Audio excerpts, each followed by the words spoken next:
સારા કર્યા કામ, કાળા કર્યા કામ, અરીસામાં જુઓ રાવણ શો કર્યા. સરવાળો માંડવાનો કરમનો. કારણ કે આખી જિંદગીમાં આપણે રૂપિયાનો સરવાળો માંડ્યો, કોઈ દિવસ કર્મનો સરવાળો માંડ્યો. ખરેખર સારા કામનો સરવાળો ન માંડીએ ને તો હાલે, કાળાનો પેલા માંડી લે. કારણ કે એનું પોટલું તૈયાર થવાનું છે. આપણે બોલી જઈએ તેદીની વાત તેદી, ઘણા એવું કે ને તેદીની વાત તેદી. હા, આપણે એમ કહીએ ને કે આ નડશે, ત્યાંથી વ્યસન હોય, કોઈની હારે ઝઘડો હોય અને કોઈના ખરાબ કર્મ હોય, આપણે એમ કહીએ ને તો કે તેદીની વાત તેદી. અરે ભાઈ, એ અટાણથી ધીમે ધીમે ખબર પડશે કર્મો કેવા, કઈ રીતે, શા માટે, એનું પણ મહત્વ છે. અને એટલા માટે કીધું શ્રીમદ ભગવદ્ ગીતા 3જો અધ્યાય અને 28મો શ્લોક આપણે જોઈએ છીએ.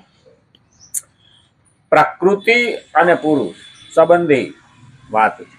પ્રકૃતિ અને પુરુષ એટલે આત્મા. હવે આ બેના મિલનથી આ સૃષ્ટિનું સર્જન, બેના મિલનથી સૃષ્ટિનું સર્જન થાય.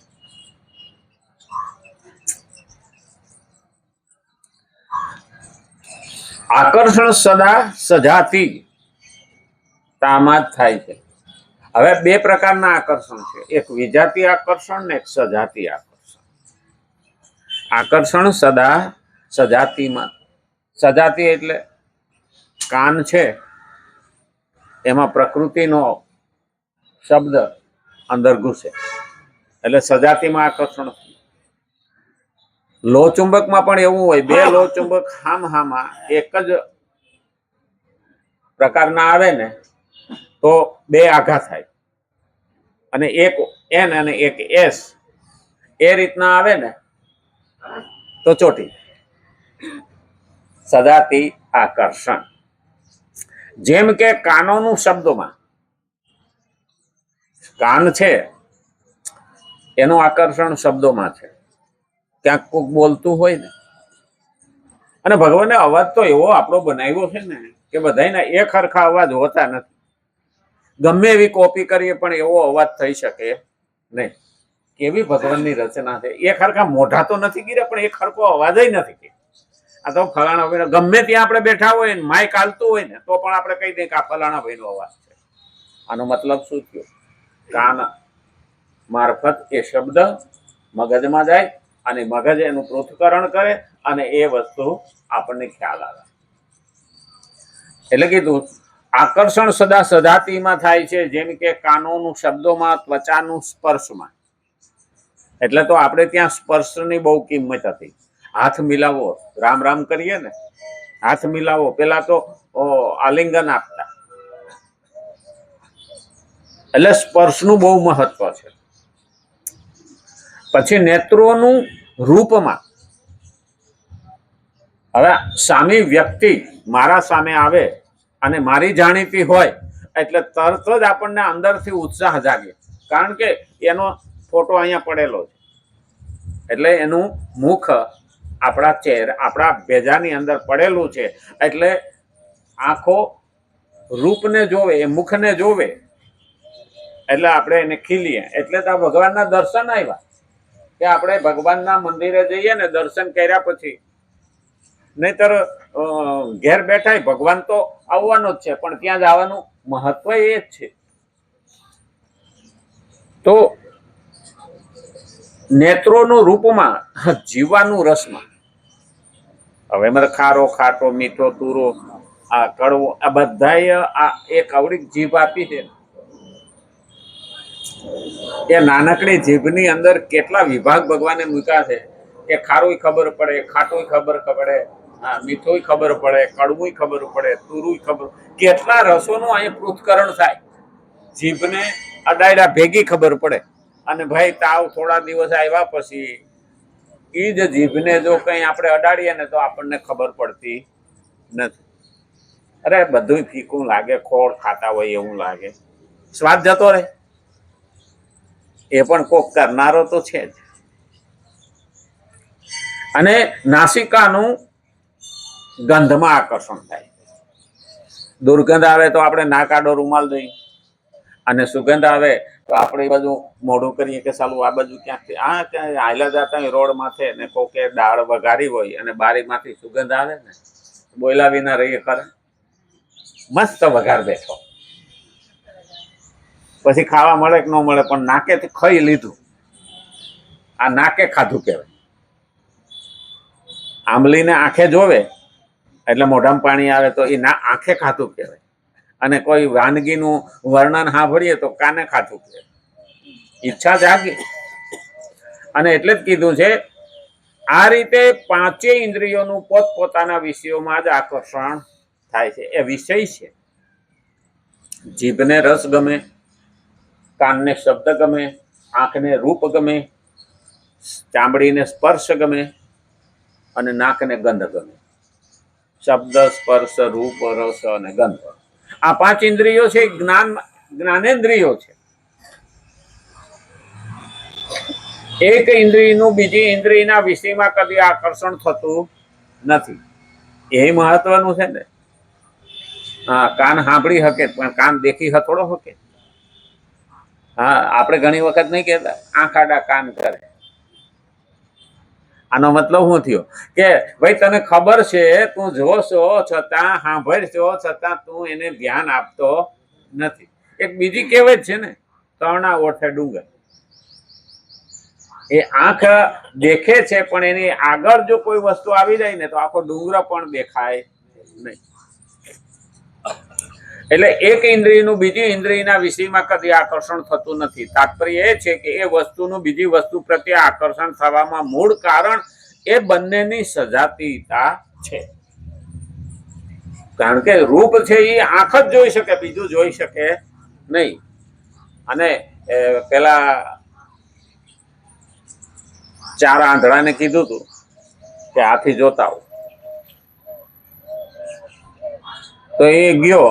એક તો પગ હાથીનો જોયો ને એટલે કે થાંભલા જેવો છે. એક જણો શરીરમાં પકડીને જોયું આ તો કોઈ કોઠી જેવો છે. એક ગયો ને તો પૂંછડું હાથમાં આવ્યું કે આ તો દોયડી જેવો છે. અને એક ગયો ને તે હુંઠ હાથમાં આવી મારું બેટું આ તો જાડા નાળા જેવો છે. હા, પછી ચારેયને કીધું હાથીનું વર્ણન કરો. ઓલો કે નાળા જેવું છે, ઓલો કે દોયડી જેવું છે, ઓલો કે કોઠી જેવું છે, ઓલો કે થાંભલા જેવું છે. આ બધું મળીને થાય. કારણ કે રૂપ છે, આંખ છે, એનો વિષય શું છે? જોવા. એને જોયું નથી એટલે સ્પર્શથી અનુમાન બાંધ્યું. એટલે પહેલી ઇન્દ્રિય જેવું કામ એ કરી શકે નહીં. પહેલી ઇન્દ્રિય જેવું, જે ઇન્દ્રિય ભગવાને આપણને જ્ઞાન લેવા માટે આપી છે એના જેવું બીજા કામ કરી શકે નહીં. એટલે તો આપણે શું કહીએ છીએ, ઓલો મૂંગો છે. મૂંગો નહીં, બેરો છે એટલે મૂંગો. જે જન્મથી બેરો હોય ને એ બોલતા ન શીખે. જન્મથી જે બેરો હોય એ બોલી શકતો નથી. એનું કારણ છે કે શબ્દો અંદર ગયા નથી. એટલે મગજ એને શબ્દને ખોલી શકે નહીં અને ખોલી શકે નહીં. એટલે જીભને એ થડકો આપી શકે નહીં. એટલે એ બોલી શકે નહીં. હકીકતમાં મૂંગો નહોતો. મૂંગો તો જયારે બાળક સાંભળતું હોય ને ત્યાં એને આપણે એમ કહીએ ને કે કાકા, એટલે એ પ્રમાણે કાનમાં શબ્દો જાય, એ મગજ ઉકેલે અને એ પ્રમાણે ધક્કો મારે એટલે એની જીભ એ પ્રમાણે વરે. પછી આપણે જેમ જેમ જેમ જેમ બોલતા જઈએ ને એમ એમ આપણી જીભ કહેવાતી જાય. બાળક કાલી ઘેલી ભાષામાં બોલે પણ અમુક શબ્દો એની જીભનું ટેરવું વળે નહીં. આપણે તથ દધ ન આવું બોલીએ એટલે દાંતે જીભ અડે. તઠ દઢણ આ બોલીએ એટલે આપણી તાળવે જીભ અડે. પણ એ આપણે મોટા થયા પછી આ જીભનો વળાંક બુદ્ધિ આપી શકે. અને બાળકને હજી થોડી જાડી જીભ હોય એટલે વળાંક આપી શકે નહીં. અને કાયમી જાડી રહી જાય તો ડખો તો થોડું જ બોલે. એ રીંગણા બોલવાને બદલે લીંગડા બોલે. આ જીભની તાકાત છે. અને એટલે કીધું ખરેખર આ શરીરમાં ઉતરીએ ને પછી તો ભગવાનની કળા એટલે તો એક મહાપુરુષે ત્યાં સુધી કીધું કે પિંડે બ્રહ્માંડે, બ્રહ્માંડે પિંડે. અમારે સ્વર્ગસ્થ ભેદાભાઈ થઈ ગયા ને, એને પહેલો પ્રશ્ન કયો હતો, બાપુ પિંડે બ્રહ્માંડે અને બ્રહ્માંડે પિંડે, આનો અર્થ કે ન ખબર પડ્યો. મેં સાંભળ્યું છે, વાંચ્યું છે, અને ત્યારે મેં એને કીધું હતું કે જે બ્રહ્માંડમાં છે ને એ આ પિંડમાં છે, અને જે આ પિંડમાં છે ને એટલું જ બ્રહ્માંડમાં છે. આને કોઈ ખોજી શકે નહીં. કારણ અને આના ઉપર બોલવા બેસીએ ને તો 40 વર્ષ બોલાય. આખું બ્રહ્માંડ આવી ગયું. આ 6 ફૂટની કાયામાં ભગવાને આખા બ્રહ્માંડને ભરી દીધું છે. એટલે તો ભગવાને વિશ્વરૂપ દર્શન આપ્યું. શું બાકી છે આમાં? પણ આપણે એને ઓળખી શક્યા નહીં. આપણે તેમ કહીએ અમારા શરીરની કોઈ કિંમત નહીં. શરીરની કિંમત કરવાની ન હોય, એની વેલ્યુ હોય. ગમે એવો માણસ હોય, કોઈ વધારાનો નથી. અને દરેકને ઇન્દ્રિયો હરખી જ આપી. રોડ માથે હોવાવાળાને પણ ગળપણ ગળ્યું જ લાગે, અને બંગલામાં રહેવા વાળો કરોડપતિને પણ ગળપણ ગળ્યું જ લાગે. ભગવાને કોઈનામાં ભેદભાવ નથી કર્યો કે ભાઈ ઓલા ગરીબ માણસને ગળ્યું ન લાગે, એને તો કડવું લાગે. ના, આ તો લઈ ન હગે એટલે આપણે કહીએ કે એના માટે મીઠાઈ કડવી થઈ ગઈ. એનો મતલબ શું થયો કે લઈ હકવાની તાકાત નથી. દરેક વસ્તુ આકર્ષણ, પ્રવૃત્તિ તેમજ પ્રવૃત્તિની સિદ્ધિ સજાતીતામાં જ થાય છે. વિજાતી વસ્તુઓમાં ન તો આકર્ષણ થાય, ન તો પ્રવૃત્તિ થાય, અને ન પ્રવૃત્તિની સિદ્ધિ પણ થાય. તેથી આકર્ષણ, પ્રવૃત્તિ અને પ્રવૃત્તિની સિદ્ધિ સજાતીતાને કારણે પ્રકૃતિમાં જ થાય છે. આ પ્રકૃતિથી આ મળેલા બધા જ ઇન્દ્રિયો છે, અને પ્રકૃતિના જ વિષયોને આકર્ષણ થાય. ખરેખર આને આપણે મારું સમજી લીધું ને ન્યા જ નડે. નહીં તો ખરેખર તો મોજ કરી લેવાની. કોઈ પણ વસ્તુ છે ને, કોઈ પણ ઇન્દ્રિયને અબખો તો આવવાનો જ છે. માણસને અધૂરપ રહે કે જેની પાછળ એને બહુ પ્રિય હોય ને એની પાછળ પણ દોડે ને તો પણ અબખો આવે. આપણને લાડવા બહુ ભાવતા હોય ને, પેલો લાડવો આપણી થાળીમાં મેલે ત્યાં તો આપણે આમ રાજી રાજીના રેડ થઈ જાય. હા તો મજા. હા, બીજો લાડવો આવે ને એટલે અડધી ઈચ્છા પૂરી થઈ જાય. કઈ ખાતા હોય એને. હો, આમાં જેવો અડધો ખાતો હોય એની દિશા ને. પણ ત્રીજો લાડવો આવે ને એટલે કે હવે પાછું હવે નહીં આવે. હા, ત્યાં તો રહોડામાંથી ભાભી પ્રગટ થાય. હા ભાઈ કે મારા હમ એક તો ખાવો જ પડશે. હવે એ લાડવો એને કેવો લાગે? પથરા જેવો લાગે કે ન લાગે? પથરાને પર એને ખાઈ જાય. કે હવે દાળ ભાત નહીં ખાવું. કે ત્યાં ભાઈ ઉભો થાય, તાર ભાભીને હાથનો લીધો મારા હાથનો લેવો જોઈએ. હવે ઈ એને કેવો લાગે? અણુ બોમ્બ જેવો. હા, એ કે આ તો બોમ્બ આવ્યો. અને ઈ પરાણે ઠૂસી ખાય. એ જ લાડવો જે પેલો મીઠો લાગતો હતો. ત્યાં ભત્રીજો કે કાકા મારી મમ્મીનું માન રાખ્યું, મારા પપ્પાનું માન રાખ્યું. બોલો થાળી લઈને બારો ભાગી દે. હા, તોપનો ઘોડો લાગે. એ જ વસ્તુ આ આકર્ષણ અને એનાથી દૂર થવું આ પ્રકૃતિમાં છે, બાકી નહીં. નફરત કરો ને તો 12 કલાક થાય ક્રોધમાં, 24 કલાક ક્રોધમાં રહી શકો. પણ અઠવાડિયું ક્રોધમાં રહો ને સતત, તો ઘરવાળા કે આને મેન્ટલમાં બતાવી આવો, કંઈક મગજમાં કંઈક તકલીફ થઈ. તો અઠવાડિયું માણસ ક્રોધ ના કરી શકે, 8 મહિના ન કરી શકે, 8 વર્ષ ન કરી શકે, 8 જન્મ ન કરી શકે, ક્રોધ ના કરી શકે.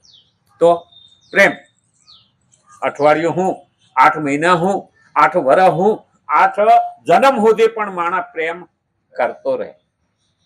કારણ કે એની અંદર જ ભગવાન ક્રોધમાં નથી. એટલે તમો ગુણમાં આ ક્યારેય આવતું નથી. અને એટલે